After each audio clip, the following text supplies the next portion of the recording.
Many people were being forced to kind of either eat expired food, rotten food, or just go hungry. Many people were not even getting screened medically when they came in, and they were also not giving people adequate means of communicating with the outside world. So some of the basic essentials that federal standards dictate you were supposed to require, give people in these facilities were not there. And so in that case, the inspectors came back and said that there were 60 violations of ICE's detention standards, but there are still significant concerns about this facility where there's been 3 deaths there just in the past few months. One of those deaths was a man named Geraldo Lunas Campos, is a 55-year-old Cuban national. In this case, they put out a press release saying, you know, he was sent to solitary confinement, and a little while later they found him unresponsive. I got in touch with the family of this man, who had been in touch with the medical examiner who was examining his body, and the medical examiner told the family that they believed that it was a homicide, and that this man looked like he had been essentially choked to death. I subsequently found witnesses, people who had also been detained and witnessed this event, who had witnessed guards choking the man to death, and they said his last words were, "I can't breathe, I can't breathe." Breaking news, breaking news. I hope you Americans out there, ages 18 to 35, are excited and happy to take a break from working 3 jobs alongside your 6 roommates next to a freeway in St. Louis and possibly be deployed overseas by our senile geriatric baby king to go spread the American dream worldwide. Because we are at war, baby. Yeah! The former supreme leader of Iran was noodle-knocked by Epstein robots in the wee hours of the night last Saturday, less than a week after El Mencho experienced death by Shorty. And now, several U.S. service members have been killed, and Trump says that things are likely to escalate over the course of the next few days and weeks. Persians in LA are quite excited, but some tears are flowing in Tehran, and I'm sure some of you guys, especially Americans, might be thinking, why now? Why'd we bomb Iran? What the helly? Well, according to Marco Rubio, it was to get ahead of a forecasted Iranian revenge plot that would likely occur after an Israeli offensive strike that was supposed to happen this week, as communicated behind closed doors between Israeli and U.S. intelligence. So once again, it appears that our hand was forced by our alleged greatest ally, Ghislaine Maxwell's father's employer, and we were embroiled in yet again another expensive and deadly Middle Eastern conflict, like back in the good old days before social media. And I know, again, some of you guys might be thinking, don't we have a $36 trillion debt? Don't 60 to 68,000 Americans die every single year because they can't afford medicine or healthcare? Isn't the worker share of the GDP the lowest since the Industrial Revolution? Didn't Trump run on an anti-war platform and promise to return domestic manufacturing jobs to regions of the country who were sold out and abandoned by union-busting corporations? Will the country that I pay exorbitant taxes to figure out how to provide for my essential needs in the way that dozens of other functional democratic nations across the world have? Will I be okay? And to that I say, listen, partner, get your head out of your ass and be a team player. It's Team America, bitch. And like our baseball coaches once said, there's no I in team. However, there is an I in the Greater Israel Project, so put your combat boots on. You and I are going to Iran. Anyways, guys, my name is Andrew Callahan, and you're watching 5Cast, our broadcast, podcast type of deal over here at Channel 5, where we have long-form conversations with interesting people about relevant topics. Today, we're going to be talking to Douglas McMillan, a corporate accountability reporter for The Washington Post, who's covered a variety of things over the past couple years, including a privacy cover-up by top executives at Google, lapses in safety oversight at Boeing's board of directors, and gaps in the oversight of the largest lifeguard training program in the U.S. But he's also done some great reporting on I.C.E., Immigration and Customs Enforcement, who've been in the news a lot lately for their public actions in places like Minneapolis and Los Angeles. But McMillan's coverage is less about their street operations and more about what ICE does in private, behind the cold walls of detention facilities, many of which are owned by corporations like Geo Group and CoreCivic. Coincidentally, companies who have been major donors to the Trump campaign that have been rewarded tenfold with million-dollar contracts since his re-election. So these for-profit private prison contractors are generally known for their lack of oversight, mysterious deaths on premises, and detainee abuses. But because they're closed off to the press, it's hard to get a visual on what the hell's actually going on in there, which is where Douglas comes in. And also, we do too. If you, that's right, you, have had a recent experience in ICE detention that you want documented or archived in some way with full anonymity, please email me at andrew@channel5.news. I'll be sure to get back to you. First though, in 5cast tradition, I want to share 2 positive news stories to remind the public that there are still positive, net good developments occurring in small pockets in the US and across the world.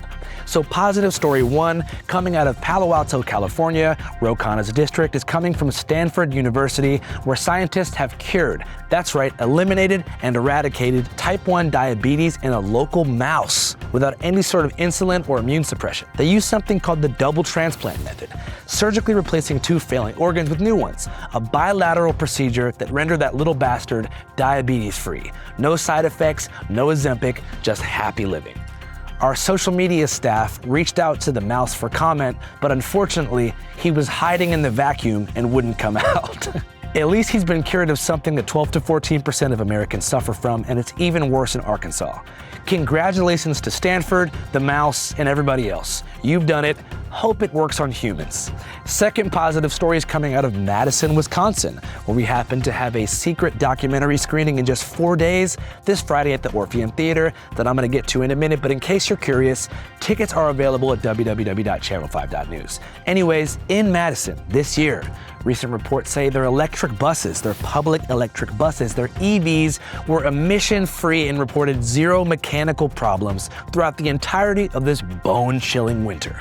No gear breakdowns, no frickin' problem with the space heaters, just smooth sailing without shooting diesel fumes into our precious ozone layer. Let's go, Madison, Wisconsin. I'll see you Friday, and here's a bit more about the tour. Don't skip it. Hey, what's up, guys? This is not an advertisement, by the way, but did you hear that about a year ago, we bought back our old show, All Gas, No Brakes? Remember, from 2019 to 2020, my first show? We bought it back, as well as the entire catalog of unreleased All Gas, No Brakes episodes. If you're my friend and you come visit me in the RV, do not take a shit. Oh, fuck! Jesus Christ! MS-13 is actually the biggest piece of shit I've ever met. And guess what? We are currently on tour right now, going across the country, screening OG and new All Gas, No Brakes material, and screening some never-before-seen Channel 5 documentaries that I think you'd like to see. So if you want to come to our C5 Carnival, which is a hybrid all-gas Channel 5 screening with a talent show and a rap battle embedded inside of it,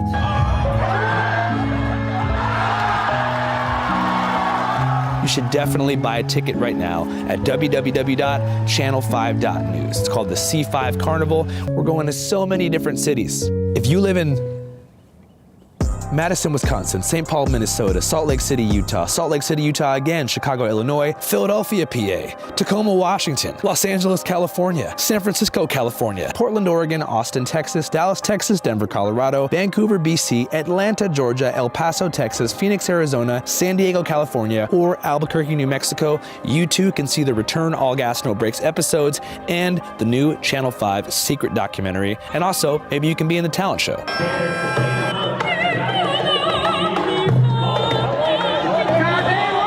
Hope to catch you guys on tour. Again, www.channel5.news. A night to remember, a night to never miss, a carnival of sorts, I'd say. Would you? See you there. Also, just want to say real quick, this entire podcast is available in audio-only format on Spotify, Amazon, Apple Podcasts, and many other platforms. So if you're somebody who likes to listen to just words and shit, or if you're a truck driver who has to have both hands at 10-2 with those eyes locked on the road, check out the audio feed. Just type in 5cast in all caps, you'll see a beautiful autumn field with a 5cast logo emblazoned on the front. That's us, baby. Check it out. All right, let's get into it. Thanks for sitting down with us. I really appreciate it. Nice to meet you, of course. Yeah. For those who don't know, can you just tell the people what your name is and who you mostly work for? Yeah, my name is Doug McMillan. I'm a business reporter at the Washington Post. I've been doing investigations into the ways that businesses, corporations, industries cause harm to people over the years. And I've looked at everything from senior housing centers to the way American Red Cross trains lifeguards. Yeah. They actually don't train lifeguards. They outsource that certification process. I've looked at ways the nuclear waste industry has a big problem on its hand with a bunch of nuclear waste sites around the country. So for the past year, I have been looking at this world of contractors to ICE and was surprised, as a business reporter, I was surprised to learn that ICE has kind of this whole industry of private companies that do everything from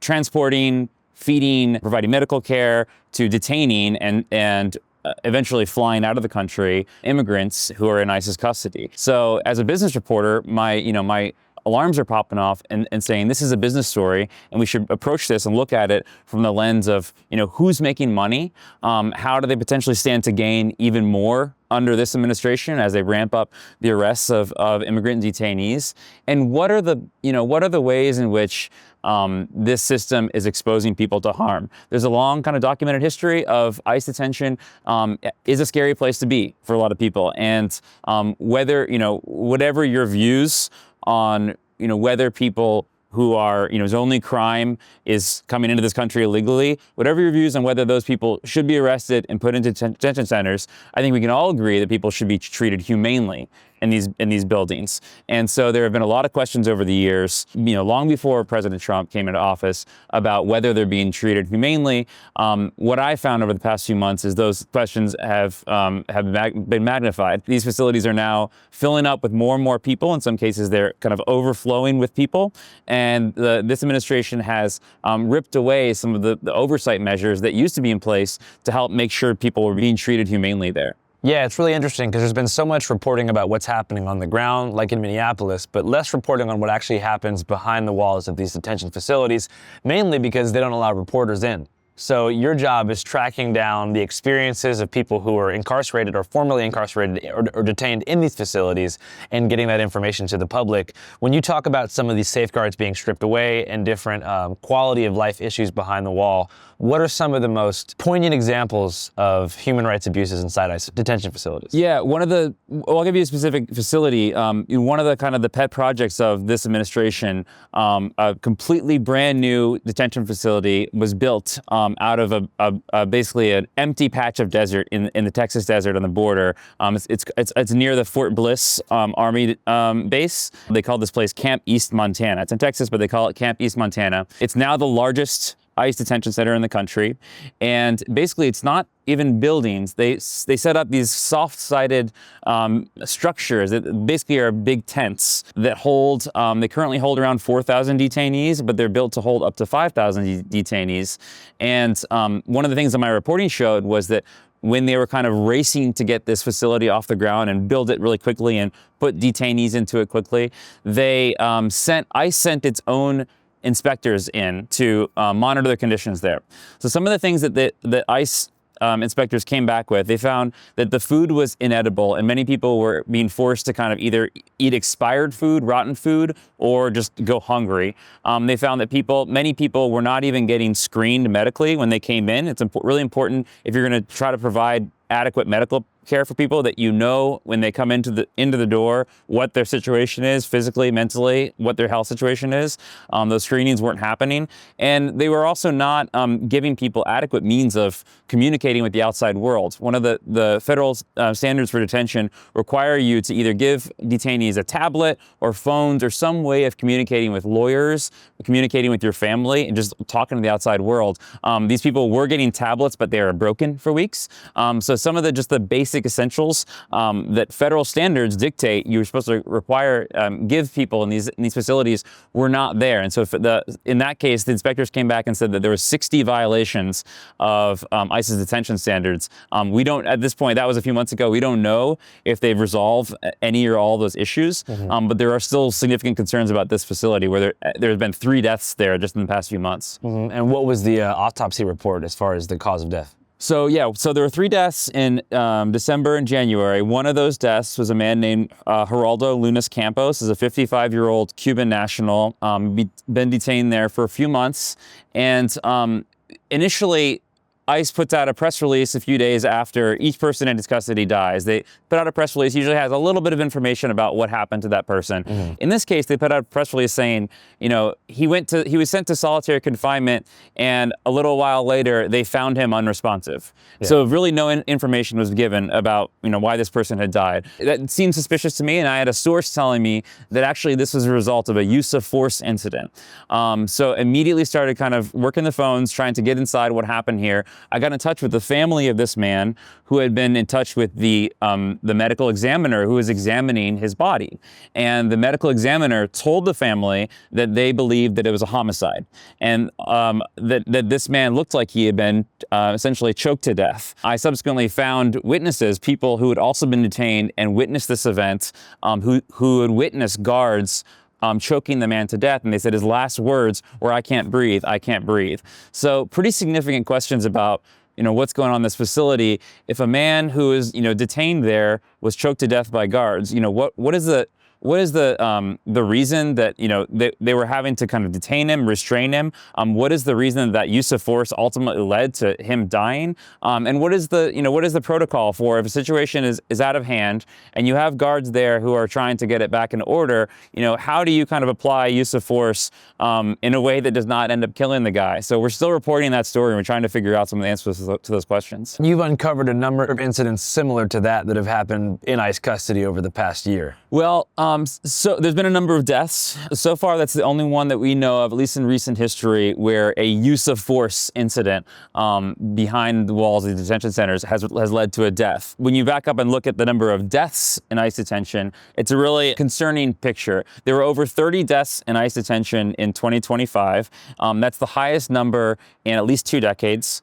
And if you ask ICE about this, they will say that increase is just a reflection of, well, there's more people there. So because there's more people, there's a bigger population, there's likely going to be more deaths. But we've done some initial kind of calculations and run the numbers, and it looks like, actually, based on the number of total people that are booked in and the number of people who have died, it's still not, the death rate, the rate at which people are dying, is still higher, much higher than historically is the norm. So it's pretty concerning, and you know, basically I'm trying to set out to answer the question, is ICE detention becoming more deadly than it has in the past? Because there's a higher number than in the past, and also the past few weeks that number has been accelerating. Just in the first 2 weeks of 2026, there were at least 6 deaths in that span. So it's pretty concerning. We don't know why exactly this is happening, but I'm looking at things like the medical care. I'm looking at things like what kind of food and nutrition is provided to these people, and you know, what are they saying? What are these people telling us?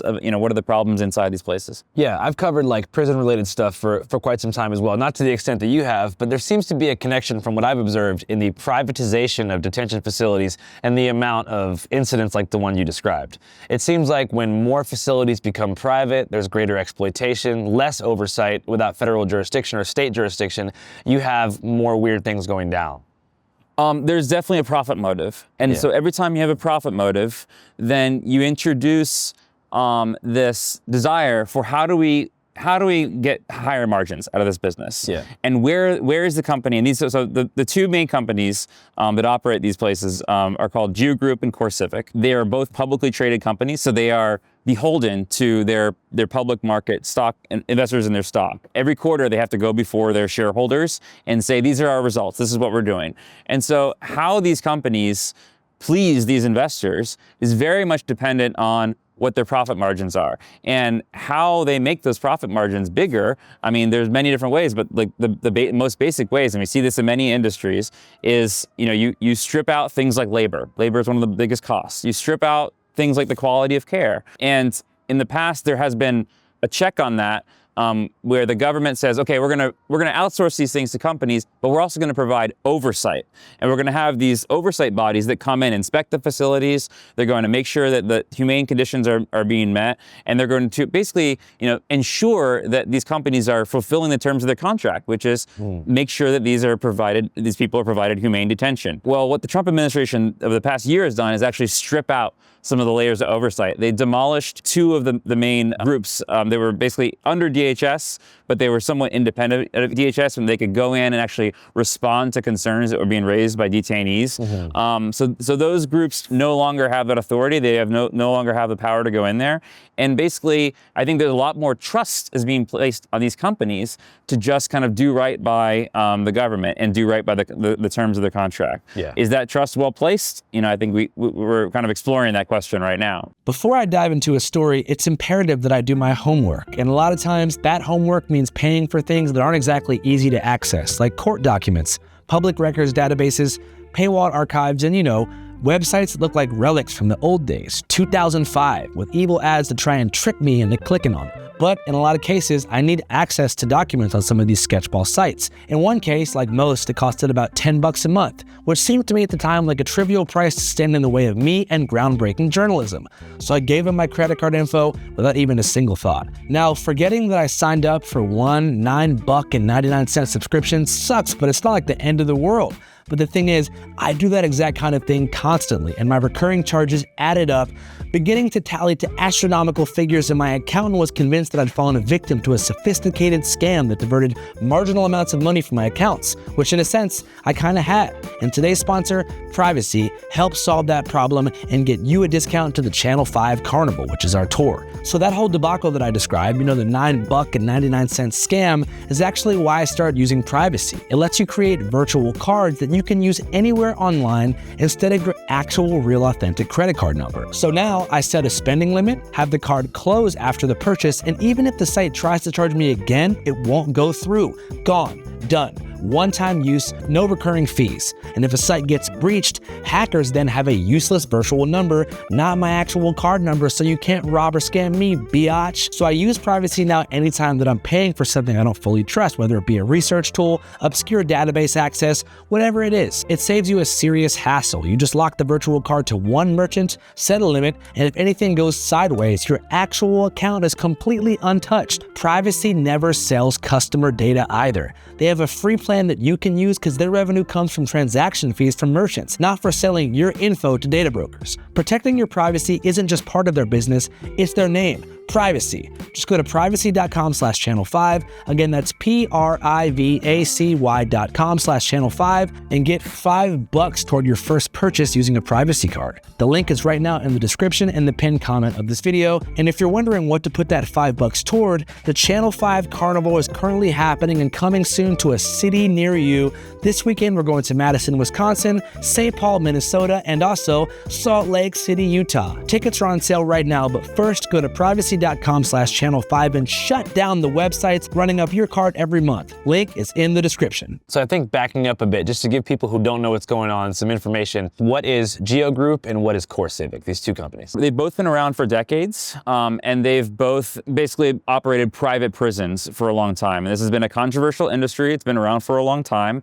but it's based on the idea that the state and federal governments have struggled over the years to properly operate prisons. And over time, they've seen kind of an opportunity to outsource some of the prisons. And by prisons, I'm saying people who are criminally charged and convicted and sent to serve a sentence in prison. These places are now operated by local and state and federal governments, but they're also operated by these private companies that have, been criticized with stripping out some of the quality of care and quality of life inside these places. So this kind of backlash has led the Geo Group and CoreCivics of the world to start focusing more and more on ICE detention contracts. So they have seen a decline in their former business, their core business of prisons, and so they're trying to replace that by going into ICE detention. And they've been very successful in that. So over the past 10 years or so, ICE has become the biggest source of revenue for Geo Group and CoreCivic. So it's become a very kind of symbiotic relationship. And it's also kind of this relationship has been very, very profitable for these companies. And under this Trump administration, we're now seeing these companies really kind of like take advantage of their position when the government is saying, we need to deport millions of people. Well, these companies are now going and saying, we can reopen all these former prisons that were closed under Obama and Biden, and we can fill those prisons with immigrant detainees. So they're seeing kind of a huge expansion opportunity under this administration. And, for the most part, their businesses have prospered because of that. What percentage of detention facilities that are set up for immigrants are currently operated by either Geo Group or CoreCivic? The vast majority of immigrant detainees are inside of facilities run by private companies. Now, just the sheer number of ICE detention facilities is very big because many of them are small, and many of them include small county jails that hold prisoners, but they also hold ICE detainees. So there are dozens and dozens of those. These private detention contractors operate much larger detention facilities that typically hold between 500 to 2,500 detainees. And so they're more kind of concentrated in these private detention centers. But let's say, like, who owns Otay Mesa? I think that's CoreCivic, but I'll have to check on that one. I think that's CoreCivic. Yeah, I think that it is, because I'm one of the few people, not to make this about myself, but I'm one of the few American non-immigrants to be detained in ICE detention. Oh, wow. Yeah, Tell me about that. I crossed the border with some coyotes in the Mexican state of Coahuila over the river, so I walked the river to Eagle Pass. I thought that I could do it. Turns out you can't. Even if you're an American citizen, you can't hop your own border. Wow. So I got held in an ICE detention facility for 3 days, and it was terrifying. It was like 40 people in a room, one bathroom, one jug of Gatorade in the center of the room. Everybody gets space blankets, 62 degrees in there. It's like a refrigerator. They play Marley and Me over and over again for days. I don't know if it's a torture method or if they just don't have any other DVDs there. And so everybody, but then I was there for days, but most people stay, the immigrants that were in my pod, it would be 1 day, then they'd be transferred to Otay Mesa, which is a private facility. Yeah. So I'm glad you answered the question that way, because there are these small processing centers that are owned by counties and states. Mine was owned by the actual DHS or CBP. Yeah. South Texas Processing Center. Did you not tell them you're an American citizen? They don't give a fuck. Really? They were so mad at me. They were just angry, and like, I think I presented a real like moral conundrum for some of these ICE guys. Yeah. Because they were like, or the CBP guys. Yeah. Because they had been used to treating people like, kind of like slabs of meat, like detainees, like, where are you from? You're from Guatemala. All right, get in there. You're gonna be home soon. For me, they like didn't know whether to treat me like a detainee or a person. Yeah. But I got no phone calls, nothing like that. Nobody knew where I was. Huh. Wow, that's quite an experience. Yeah, but the point is, everybody was going from there to Otay Mesa, and I was wondering, and then I looked it up, and it is owned by CoreCivic. Yeah. So you have these private companies owning a lot of these private prisons or private detention facilities, but you've also done some reporting that shows inroads between Geo Group and the Trump administration itself. Yeah. And this is interesting because so much of Trump's recent focus has been on acquiring different things like, for example, oil from Venezuela or rare earth elements from Greenland. And you see that there's many people in both of those natural resource lobbies that have funded his campaign and are currently embedded in some way in his administration. Yeah. Where are the inroads between Geo Group and the Trump admin? Well, I see this a lot, and I think it, and I've explored it, but there's this question of, is the Trump administration detaining so many people for so long? Are they putting these people in these places to generate money for this industry?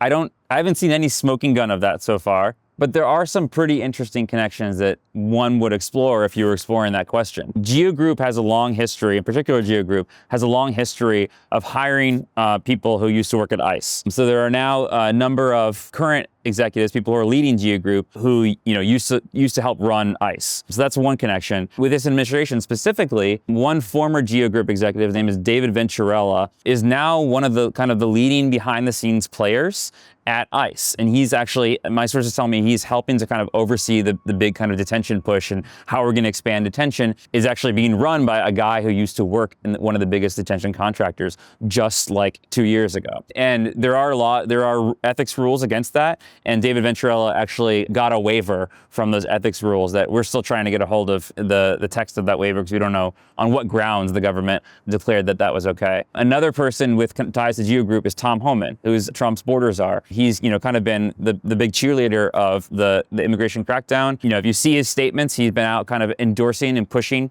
for an expansion of detention and supporting the expansion in places like the new facility in the Evergrande, the Alligator Alcatraz. He was the guy out there defending how people were being treated there. So he's been a champion of that, and at the same time, he was a paid consultant for Geo Group just a couple of years ago. So there is this connection of are the people in this administration really helping their buddies, or are they somehow profiting directly themselves? Again, haven't seen any smoking gun of that, but I think it is something that's worth exploring, because as you mentioned, people in this administration do not seem to have any qualms about that at all, and there have been many examples of people in this administration enriching themselves from the policies that are rolling out of the White House right now. And can you think of any other examples of people being personally enriched by kickbacks like that? Not off the top of my head. Those are the ones that come to mind right now. You mean between the private prison specifically? Just in general, like as far as tracing that like pattern of behavior to other sectors in the Trump admin. Oh, I probably shouldn't go there today. Okay. I don't want to overspeak, and I haven't done personal reporting on that. Well, for example, like the oil and gas lobby were instrumental. They spent almost I think it was like multi-billion dollars pumping money into Trump's campaign. Yeah. And then the same guy who oversaw those contributions through a super PAC is now one of his energy secretaries who set up the meeting in the White House with like Chevron and Halliburton after the Maduro kidnapping and oil seizure. So it's just, for anybody watching this, it all seems pretty illegal. I'm curious if the private prison lobby, Geo Group and CoreCivic, had any campaign contributions in 2024. Yeah, they were both very big donors to not only the campaign, but I believe that both of them also donated to the inauguration fund, and they might have also donated to subsequent. There's a lot of opportunities now in DC for companies that want to get in with the administration to donate to various things, and I think they have been, Geo Group and CoreCivic have consistently been one of the top contributors to them. You know, they're not alone. There's many companies that are donating across the political spectrum and, you know, across many different industries. So it's hard to look at one donation and say, you know, this led to that, but it's definitely, you know, I think it's something worth noting. One other person that comes to mind is Pam Bondi, the Attorney General. She used to also be a lobbyist for Geo Group, so she knows that. Yeah, she knows that company well, and you know, she as the Attorney General, she oversees the Bureau of Prisons, which is phasing out their work with Geo Group right now. So she has some kind of, you know, a little bit of potential conflict there, but the Attorney General doesn't directly oversee ICE and the things that they do. I'm trying to understand, because I'm not like a stock market genius when it comes to publicly traded companies, but what is the process for generating revenue like after people are detained? Like, how does Geo Group profit from people being detained at these facilities? It's all done through these contracts, and the contracts are negotiated between ICE has a contracting office, and they deal with the companies directly, and they say, you know, basically we're gonna set up a detention operation here, and these are all the things that we're going to agree to doing. It's going to house people humanely. It's going to offer them, you know, beds and clothes and nutritious food and recreation. It's going to lay out the terms of the contract. But a big part of that contract is going to be something called the bed rate. And so the bed rate is basically the amount of money that the government is paying per detainee. They can be structured in different ways, but generally in many of these detention centers, they are incentivized to be detaining more people. So that's why when you listen to, you can listen to the earnings calls that these companies do with their investors every quarter, and they'll talk about things like the bed rates, and you'll hear there's a lot of focus on how many detainees are in ICE's system now. We started this Trump administration, we started with around 35 to 40,000 detainees on average per day. We're now up around above 70,000 per day. So, and not all of them, but most of those people are being housed in some way by one of these private companies. So generally that has increased revenue. The two main companies we're talking about are seeing record revenues right now. There's some concern about, investors are actually starting to be a little bit concerned about whether that's going to continue. The pace of the increase in detainees has actually slowed down a little bit when we've gone from like 60,000 to 70,000, starting to slow down a little bit, maybe because the administration is not able to arrest as many people as it thought it could per day, or maybe they're running out of people that they can arrest. Also, there's more fear at the border now. Yeah. So generally the vibe with these companies at the beginning of this administration was, this is going to be the greatest thing that's ever happened to own, you know, shareholders in this company. Now the vibe is a little bit more muted. There's a little bit more concern about, you know, is this really going to be a transformative event for these companies? But they're doing fine. They're doing really well right now. Yeah. Do you see a world in which maybe like Trump opens the borders back up to get more money for the groups? I mean, they did it during the election, but prior to the election. I think he would have a hard time explaining that to his base. Well, but you got to think about, I mean, Governor Abbott of Texas, you know, he refused to sign off on the bipartisan legislation that would have limited asylum seekers from hopping the border and claiming asylum here. Right. Because they knew that they needed to rely on the immigration issue to fearmonger and generate, you know, votes for the upcoming election. Right. You don't think that maybe there'd be a call with Geo Group and Homan and Trump that are like, yo, let's open the border back up. We need that bed rate cracking this year. It's an interesting point because it speaks to the question of who is in these facilities now. So in the past, these facilities tend to be mostly border crossers and tend to be people who are arrested by CBP along the border and taken to these facilities. That's also why you tend to see these facilities distributed along the South and the Southwest, places like, Florida, all the way to Texas and New Mexico, California. A growing portion, I don't know if it's a majority, but a growing portion of the people inside these places were arrested in what they call the interior, which is basically all the non-border states. This is an increasingly diverse population of people because they are, going to people's homes, they're going to schools, they're going to churches,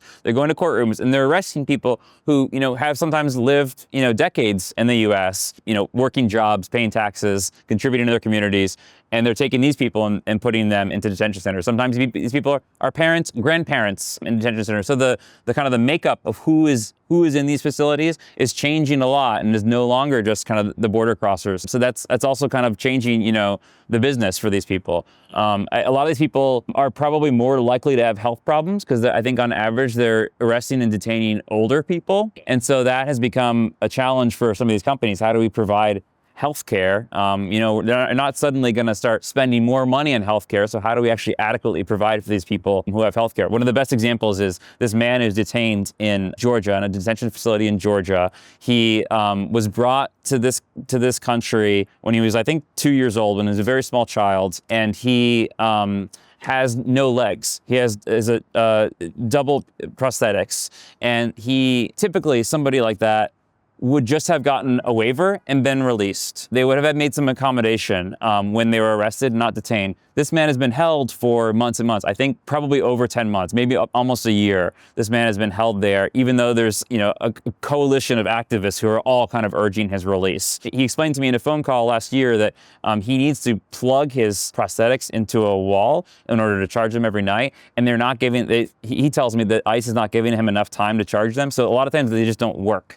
And when his prosthetics don't work, he can't move, so he can't even walk down to the end of the hallway to get food for himself. He has to ask somebody to get food. So this is the kind of it's a good example of how these types of people who in a normal year wouldn't have been detained, and these companies that detain people wouldn't have had to think about how to accommodate someone like that. They're having to deal with that and figure that out on a bigger level. It's not just this guy, it's many people who are dealing with situations like this. And you think it's maybe fair to speculate that meeting this detention quota at these private facilities could be related to the sheer amount of people that are being pulled from the interior and held indefinitely? It's hard to prove what people's motives are, but if you listen to the administration, they're trying to meet Trump's expectation of millions of people being deported. Right now, we're nowhere near that. We were even close to 1 million people being deported in this term. I'm not even sure that they had the highest number of deportations in a single year of any president yet. I think that, there has been pressure from what Trump is saying in the White House on down to what Stephen Miller says, to what Tom Homan says in press briefings. I think at one point they said they were targeting 3,000 arrests a day. I don't know if they've met that or come close to that. But yeah, the administration has been staking their political livelihood and their political message around, we want to deport millions of illegal immigrants. Before you worry about the private companies, I think you should hold them to that.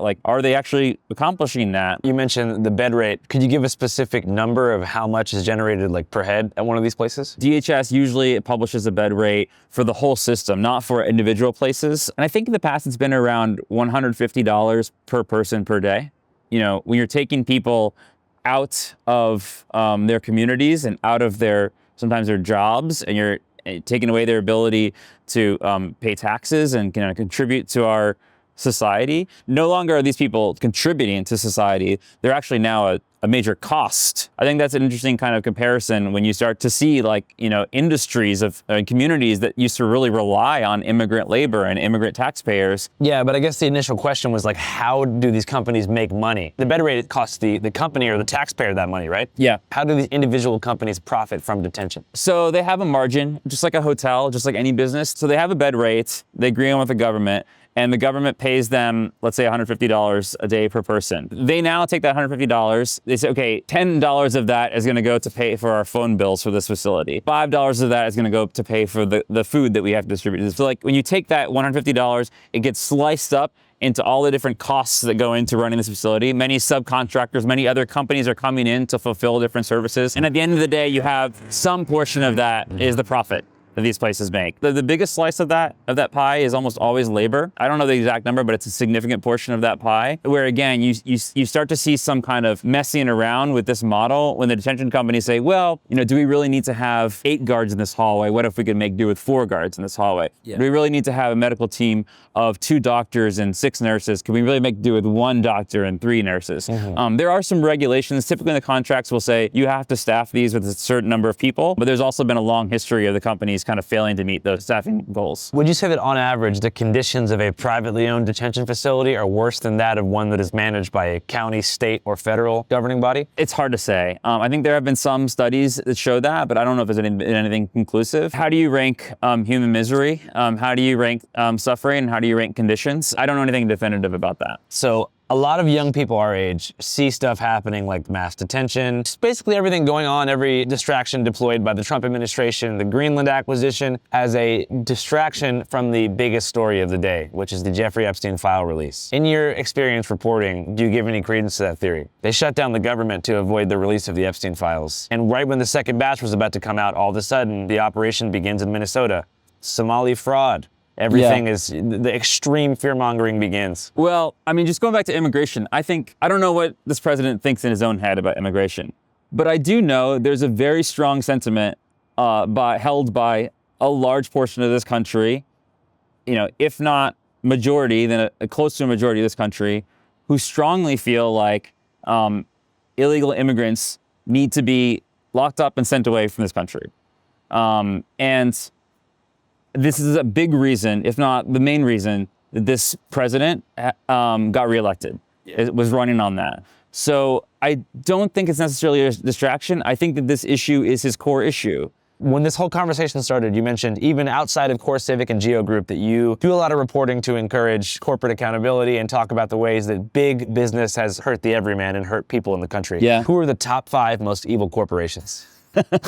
I'm not going to go there. Okay, not evil. Who are the top 5 most harm-causing corporations according to what you've reported? There's a lot of ways to measure that, right? How are you going to look at harm? Do you measure harm by the amount of greenhouse gases that a company emits? Well, let's say Blackstone and their control over real estate. That kind of stuff. Well, so there are different ways. Harm could be harming consumers by charging them exorbitant rates for things they vitally need. That category would be, look at the monopolies that exist in the country, like telecoms. I don't really have any choice in my house which cable and internet provider I can get. I'm at the mercy of this company that I pay exorbitant amount of money so I can have internet at my house. Those kinds of companies are not very popular, and I think that you could argue that's one kind of harm. Another kind of harm is employees, employer harm. Who are the companies that employ a lot of people who are unhappy, who feel like they're not given a fair shot at raising a family and benefits and getting fair wages? There's been a number of questions about Amazon over the years. Is Amazon a fair employer to people who, work in these warehouses and work their butts off to kind of make this logistics system work? Is that, a good living for them? So employer harm is another kind. And there's environmental harm. The oil and gas, the fossil fuel companies will be the top of the list of, environmental harm companies. As a corporate accountability reporter, I think about this a lot. How do you look for the companies that are causing the most harm? How do you slice which companies are doing the most damage to the world? There's different ways to measure that. One way is just, are companies killing people? I did some reporting on, as a Californian, you'll know PG&E, which has actually been convicted of killing people based on negligence that they cause explosions and fires in that state. Another one is Boeing, has been under the gun in the past few years about safety lapses and a whole culture of prizing kind of Wall Street earnings and financial results over actual safety and kind of focusing on engineering the most safe plane we can. And that really came back to bite them in a big way when those 2 737 MAX crashes happened.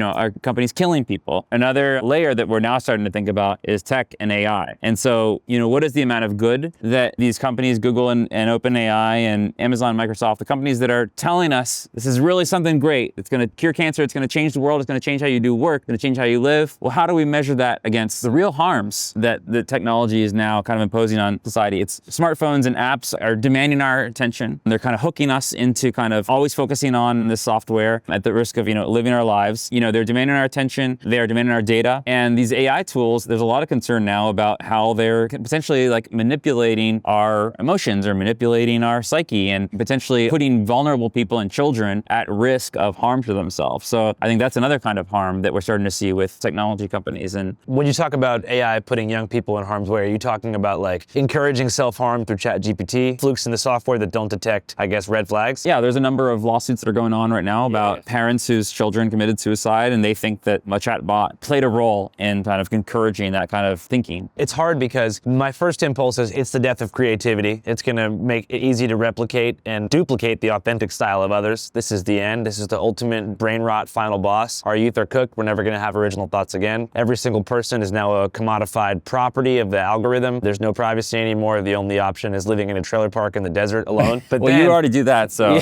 you're good. then I think about it and I'm like, are we just the people that used to ride horses and got pissed when the Model T came around? Yeah. Or are we just the people who used to read and then Yeah. the Kindles came around? We just need to adapt. Is this just another technological advancement that great artists will learn to use to their advantage? One of the stories that's making the round in my world is that a newspaper in Cleveland, I forget exactly which one, they made this public statement saying that they weren't going to hire some writer who wanted to write, because they said that now the job of journalists at this newspaper is to just go out and report, get information, and then feed it to basically an AI editor who's going to write the story. It's a very interesting idea. I personally think that we're not ready for that. I'm biased. I like to write stories, and I personally think that writing is thinking. The way that I write my stories is informed by what I gathered when I'm reporting, and when I'm out reporting, I'm also like looking for things that are going to go in the story. So I find those two things connected, and I also think that readers don't want to read AI slop. If you don't take the time to write it, why should anybody take the time to read it? And I hope that you're right, and I hope that real authenticity is able to cut through the AI slop. I hope, yeah. You know, I think that it will, but at the same time, I catch myself sometimes like not realizing something's AI. That's because I'm scrolling, and I really feel like there's a war for our minds. Yeah. I feel like there's a nefarious force that is trying to make us as stupid as possible. Then I realize, no, there's no boogeyman. It's just a capital incentive structure of the platforms. Engagement is dollars. These are for-profit companies. They're private companies. You can best get engagement from a user of, let's say, Instagram or TikTok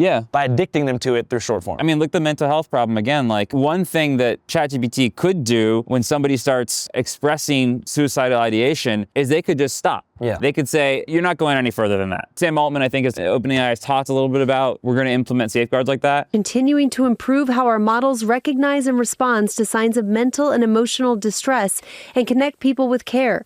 But as far as I know, the chatbot keeps talking to you, even if you kind of go down these kind of dark directions. So why are they doing that? Why, I think that there might be a hubris right now of some of these Silicon Valley companies. Well, they can be your therapist. They can actually help you through these problems. We've seen where hubris has led corporations in Silicon Valley in the past, and it's not good. These kinds of things should be really approached with a lot of caution and a lot of concern for, I don't want my therapist to be a software engineer in Menlo Park. Yeah, of course. Or I don't want my therapist to necessarily give me the standard GPT therapy, because I've noticed, different topic, a lot of modern therapy tries to teach you to be selfish. You ever see a therapist before? I know it's a HIPAA violation, but you see a therapist sometimes, you tell them your problems, you have people to provide for, you have a family, and they tell you, you know what, like, put yourself first. Self-care is number one. And you're like, no, it isn't. It's not number one. It's not number one at all. It's like number 10. I do feel like some of the modern therapy is coded in that way that helps people get around their responsibilities. Maybe, yeah. And so I think that's why the divorce rate is so high. I'm just kidding.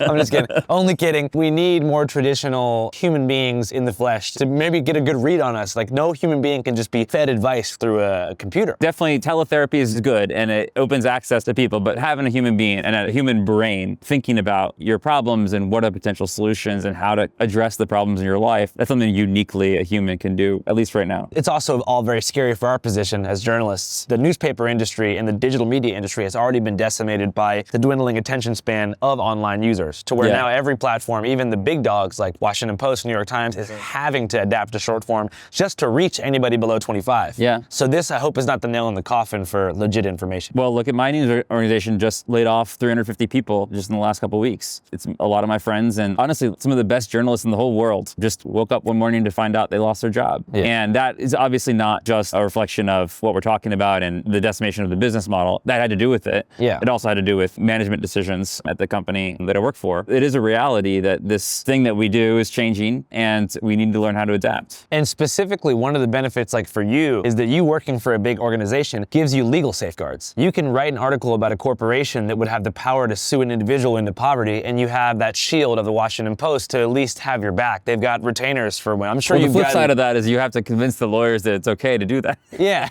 exactly. But Yeah. once that article gets published, you know, Yeah. for me, if I put something out there and somebody doesn't like what I wrote, I'm being sued right now for violation of the Federal Wiretap Act by a Okay. guy that I've never even filmed, met, and certainly never wiretapped. I interviewed somebody who spoke negatively about him, and he's trying to sue me as a way to punish me for platforming his adversary. That could never happen with the Washington Post. Another fear that I have is in the post-AI journalism barren industry, if there is only, you know, 4 journalists at every news outlet who are just have like a bunch of robots around writing up their daily briefings, then all these other journalists who are gonna have to do freelance work are now gonna be easier to be targeted by the corporate Well, overlords. then a law firm can open up a journalism practice. Yeah. And they can serve all the journalists. Yeah, who need they that love help. us. Law firms are dying to take us on contingency. Have you ever had a real threat from a big corporation where you're like, oh my God, I gotta slow my roll here? I've written about companies where I had to go through a lot of hoops to get our internal lawyers on board with hitting the publish button. The go-to move is to hire, there's a handful of defamation lawyers. You know all their names, and they're always the first call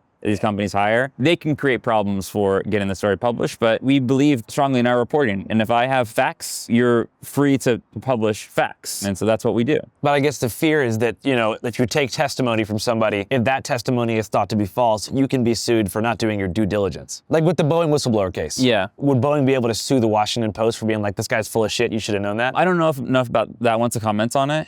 If you're reporting on allegations somebody made, you at a minimum need to take great care and diligence with trying to confirm the accuracy and trying to understand the basis for those claims, and also giving a very fair chance for the other person to comment. And that's the main reason I'm afraid for the future of journalism in a post-AI world. You know what an anti-SLAPP statute is, right? When you're being sued for defamation by a billionaire who's trying to bully you, you used to be able to file an anti-SLAPP motion, which basically said, hey, this lawsuit needs to be thrown out, this is not right. Sometimes the judge wouldn't understand, so she would deny it. You used to be able to appeal. Right now, they just reversed the anti-SLAPP appeal process, meaning you have to move to deposition and summary judgment. It's crazy, like the safeguards to protect journalists, especially independently, are getting really, really small. Real journalism, I think, still matters. I don't think that AI will do our jobs ultimately. Certain aspects of our lives can be automated, but the idea of gathering new information, gathering facts that are hard to find, getting sources to tell us things that maybe they're not supposed to tell us, and revealing information about the world and how it works, how government works, how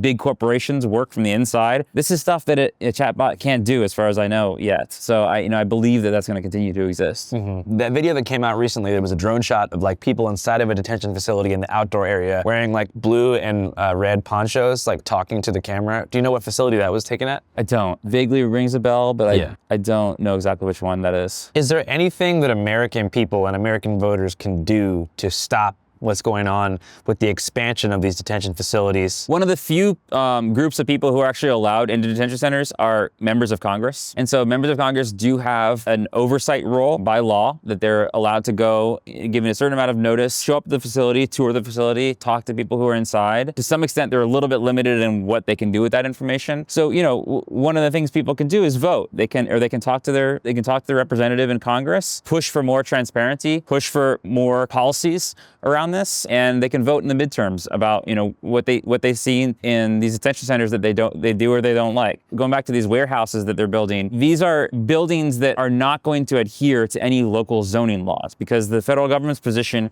is that when they buy these places, it's federal property and it's no longer kind of beholden to local laws, whether that's zoning or whether that's any kind of permitting processing, which is kind of strikes a lot of locals as insane, because these are buildings that were not built to house humans. But ultimately, at the end of the day, there's something in the Constitution called the Supremacy Clause. It says when the federal government have a policy and a priority, that will take precedence over local jurisdiction. So ultimately, at the end of the day, it does look like the federal government will be able to buy and operate these warehouses. They're probably going to bring in some of the outside companies we're talking about to run the detention centers, renovate them, and run them. Even though these communities are going to have to kind of live with the impacts on their infrastructure, they're not going to really have any meaningful engagement with these buildings, which I think is exactly what you're talking about. Is like, I don't like this is happening, but I don't feel like there's anything I can do about it. Where is the first ICE warehouse getting built? We think that the first one is going to open in the next few months, maybe as soon as April, in Maryland. That's right outside of Hagerstown. It's about 90 minutes west of here. So yeah, I want to cover the story. I was just trying to figure out the right place to begin the journey. Well, this is a problem with my reporting: is how do I take my readers inside these facilities